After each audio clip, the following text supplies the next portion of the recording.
離開洛陽之後呢，我哋而家就去少林寺，咁啊唔係好遠嘅啫，幾十公里，行個零鐘嘅啫。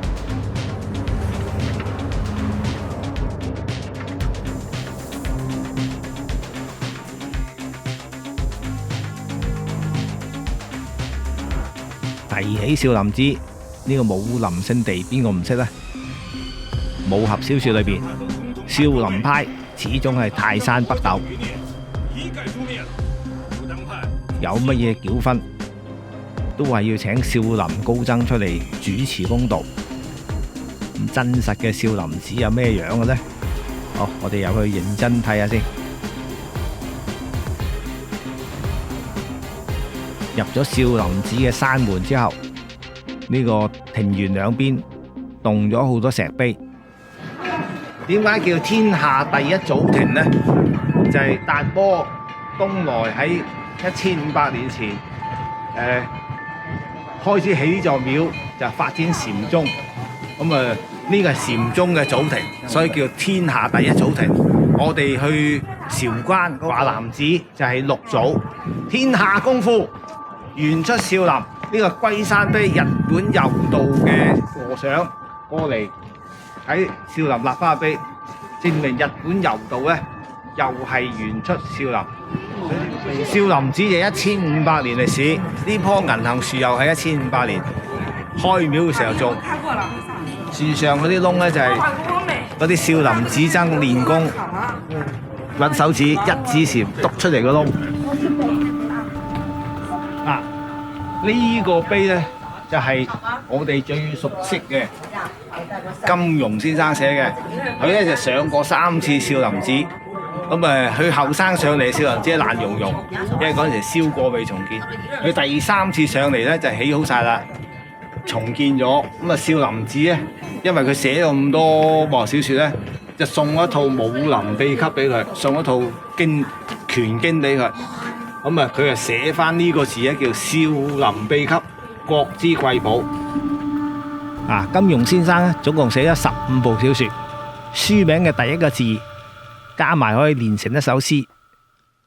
飛雪連天射白鹿，笑書神俠倚碧鴛，又加多一部越女劍。詠春嘅由來，蛇鶴相爭成詠春。尋橋標指小念頭，五枚師太睇到蛇鶴相爭的之後，領悟到詠春。打兩拳睇下先。詠春有8手：標圈、伏網、捆格、更灘。穿過天王殿，就去到大雄寶殿前面嘅廣場。廣場前面有4塊石碑。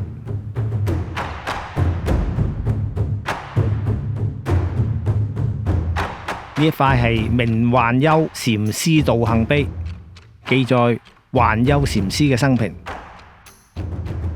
龍生九子，呢個係第6子，龍頭龜身，個名叫秘士。咁啊，經常咧就雕刻成為石碑嘅底座，象徵力量同埋長壽。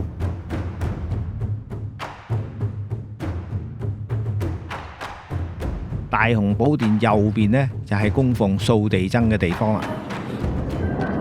緊拿羅殿呢，其實就係少林掃地僧住嘅地方。咁以前就係佢掃地嘅，即係默默無名嘅，功夫好好。佢就少林寺俾啲匪幫上嚟打嘅時候呢，個個都打輸晒，結果就佢一個人出嚟攞條棍係咁揈，趕走晒啲紅巾軍。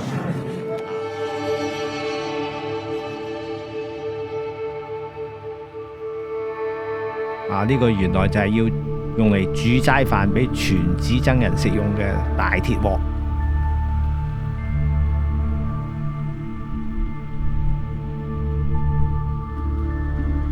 再沿住山坡行上去藏經閣，呢度就係少林武術秘笈存放嘅地方。可惜喺民國時期呢，啲軍閥就放火燒少林寺，經書就全部燒爛晒啦。武功秘籍就已經失傳。立雪亭嘅古仔，源自南北朝嘅時候，僧人神光為咗求達摩祖師傳法，喺大雪之夜企咗一晚，積雪多到冚住膝頭都唔肯走。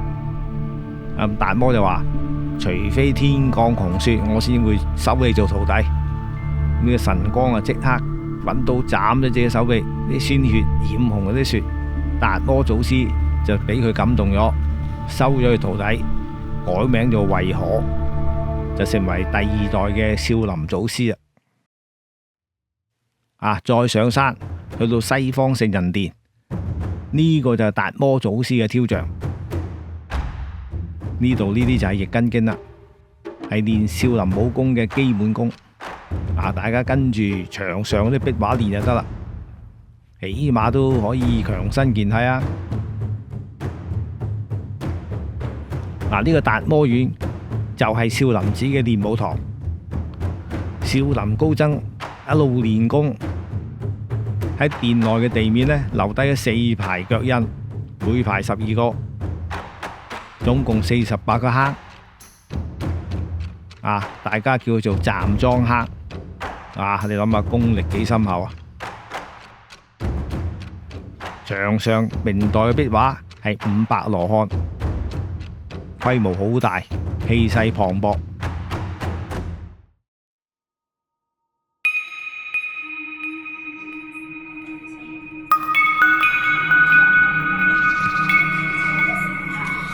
少林寺一樣有齋食啊！我入去食齋先。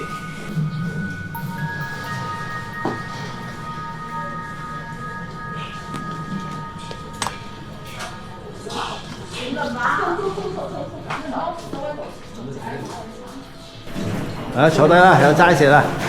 好。咦，咁快啊？咁快啊！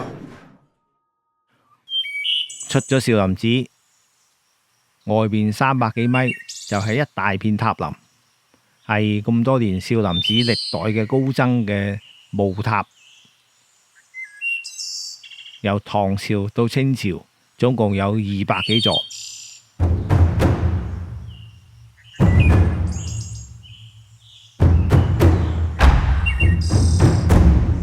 入嚟少林寺一定睇武術館嘅表演，融合咗禪武嘅千年智慧。少林寺嘅72道武功，鐵臂功、金鐘罩、鐵布衫，全部都係少林功夫嘅代表作。